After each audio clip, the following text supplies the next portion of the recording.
Okay, let's do kind of a summary example that compares some functions and allows us to think about the idea of big O, big omega, and big theta.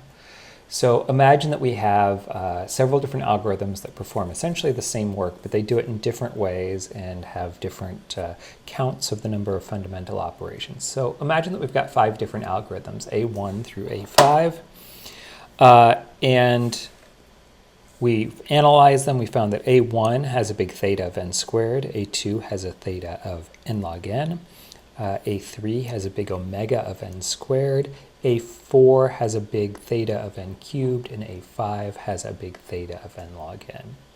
So the first thing to observe here is that 4 of these 5 are big theta, one of them is big omega.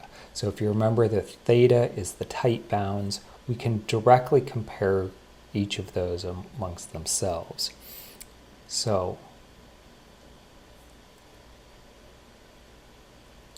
they can all be directly compared. And remember, part of the reason we like the big O notation is that we're focusing on the factors that are most critical to the growth of the function. We've dropped the lower order terms. Okay, so n squared versus n log n versus n cubed versus another n log n. Okay, so we already have identified that polynomials n cubed will certainly be above n squared, and n log n is less than n for positive values, so n log n will be even lower than n squared. So we've identified these 2 algorithms, A2 and A5, that are n log n, and those will certainly be better than n squared or n cubed. Remember, that's a tight bound. So we should also consider this omega function. So omega of n squared, that means that it will be above n squared, and we've already argued that n log n will be below n squared. So n squared will certainly be above n log n. And that's, again, n squared is a lower bound for algorithm A3. Okay, so how do we pick between these two, A2 or A5? Which one's better? There are constant factors that we would have to consider.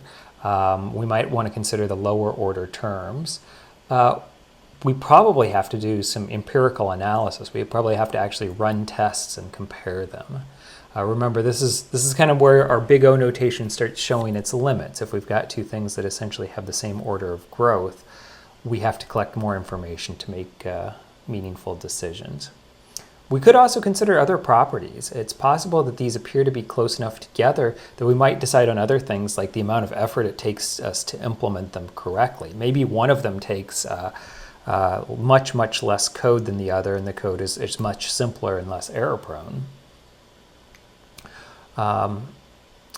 Okay, so what if we had a big O of n squared, so algorithm, in the mix here?